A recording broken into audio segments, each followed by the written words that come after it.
तो आज हम उपसर्ग करेंगे।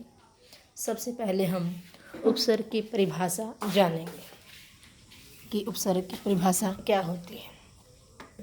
वे शब्दांश जो किसी शब्द के शुरू में आकर और जुड़ करके उसके अर्थ में परिवर्तन या विशेषता ला देते हैं उन्हें उपसर्ग कहते हैं।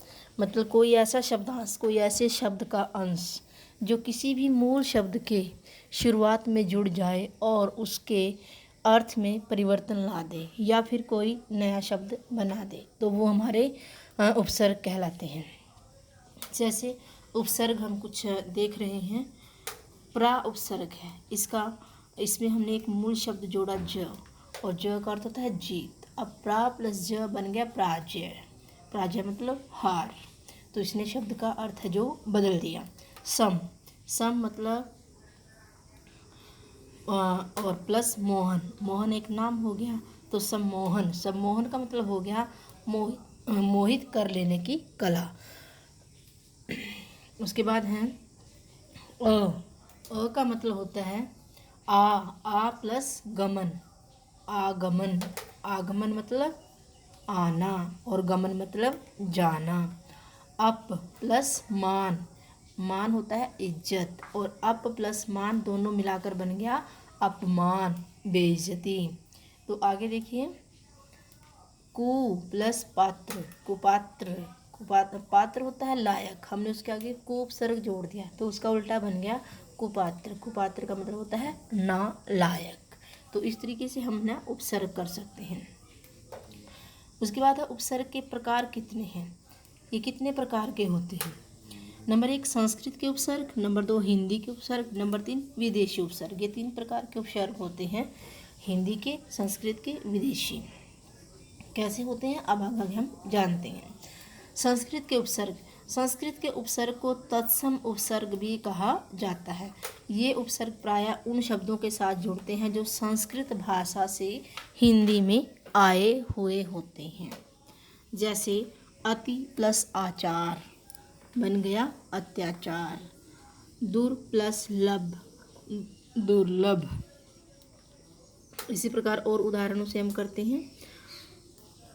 अ प्लस भाव अभाव, मतलब अ है जो बदल यहाँ पर बिना का अर्थ देगा, तो हम जहाँ पर हमें कोई चीज़ का कमी है, किसी चीज़ की कमी दिखानी है तो वहाँ पर अ उपसर्ग हम जोड़ेंगे। जैसे अ से मतलब अर्थ हो गया अभाव या नहीं, तो इससे नए शब्द बन जाएंगे अज्ञान, अपवित्र, अदृश्य, अधर्म, अनीति, अव्यय।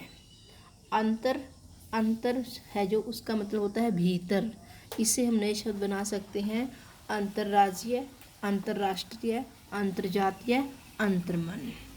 उसके बाद है अति, अति होता है बहुत, अतिशय, अतिरिक्त, अत्यंत, अत्यधिक। उसके बाद है अध नीचे, अधोमुखी, अधोगति, अधोगामी, अधोपतन। आगे है अधिश्रेष्ठ ऊपर, अधिकार, अधिगम, अधिकृत, अधिपति। तो इस तरीके से हम नए शब्दों को जान सकते हैं कि किस प्रकार से हमारे शब्द है जो वो बनते हैं। आगे हम ये देखिए नए शब्द हम इससे जान लेते हैं। बहुत सारे उपसर्ग हमने यहाँ पर बनाए हुए हैं। आगे हम पढ़ेंगे हिंदी के उपसर्ग, हिंदी के कौन से उपसर्ग होते हैं उसके बारे में जानेंगे। आगे देखिए, इसमें हिंदी के उपसर्ग को तद्भव उपसर्ग भी कहा जाता है। इनका प्रयोग प्रायः हिंदी शब्दों के साथ किया जाता है, हिंदी शब्दों के साथ किया जाता है। मतलब यहाँ पर शब्द भी हिंदी का ही होगा, उपसर्ग भी हिंदी का ही होगा। यहाँ पर जैसे हमने संस्कृत में पढ़ा था तो संस्कृत के शब्दों के साथ जोड़े गए थे संस्कृत उपसर्ग, यहाँ पर हिंदी के शब्दों के साथ हिंदी के उपसर्ग जोड़े जाएंगे। अगर ध्यान दीजिए कैसे जोड़े जाएंगे। अध प्लस जला, अधजला, कु प्लस चाल, कुचाल, बिना प्लस मांगे, बिन मांगे। तो इस तरीके से हम हिंदी के शब्दों के साथ हिंदी के उपसर्ग जोड़ सकते हैं। आगे देखिए, कुछ और हमने शब्द बनाए हैं, कैसे उनको हम प्रयोग करते हैं। अन,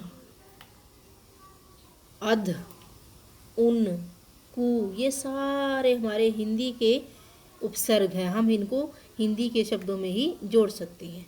आगे हम कुछ जानते हैं विदेशी उपसर्ग। विदेशी उपसर्ग किसे कहते हैं? नाम से ही पता चल रहा है, विदेशी मतलब जो हमारे देश के न हों, विदेश से आए हुए हैं, उन्हें कहते हैं विदेशी उपसर्ग। सबसे पहले है इनकी परिभाषा जान लेते हैं। इन्हें आगत उपसर्ग भी कहा जाता है। विदेशी उपसर्गों में अरबी, फारसी, अंग्रेजी के उपसर्गों का प्रयोग विदेशी भाषा के शब्दों के साथ किया जाता है।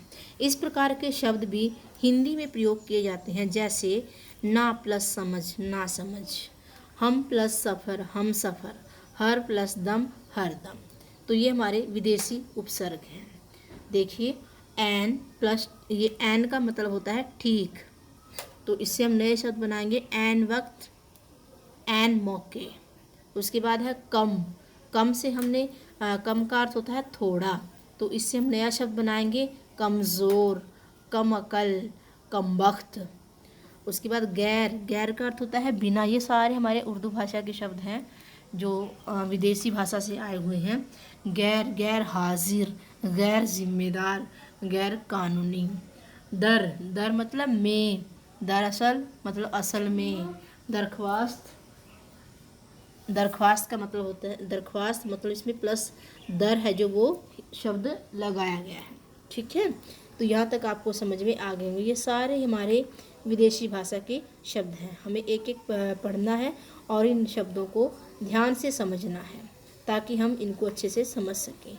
विभिन्न परीक्षाओं में पूछे गए उपसर्ग संबंधी प्रश्न, ये कुछ ऐसे इम्पोर्टेंट उपसर्ग हैं जो कक्षाओं में पूछे जाते हैं। इनमें से उपसर्ग को अलग करना होता है, मूल शब्द को अलग करना होता है। हम इनमें से प्रैक्टिस करते हैं तो इनमें हम बहुत कुछ जान पाएंगे। तो आज हम जान लेते हैं बावजूद, निसंकोच, इनमें हमने मूल शब्द को अलग करना है और उपसर्ग को अलग करने हैं। बा प्लस कायदा, प्रति प्लस क्षण, प्र प्लस हार, अन प्लस भिज्ञ और दूर प्लस भाग्य, अध प्लस खिला। ये सारे के सारे हम इस तरीके से मूल शब्द को अलग करना है ताकि हमें ये पता चल जाए कि उपसर्ग हम छांट भी सकते हैं या नहीं। इन सभी में उपसर्ग है और सभी में मूल शब्द भी है, तो उपसर्ग और मूल शब्द को हम अलग अलग करेंगे।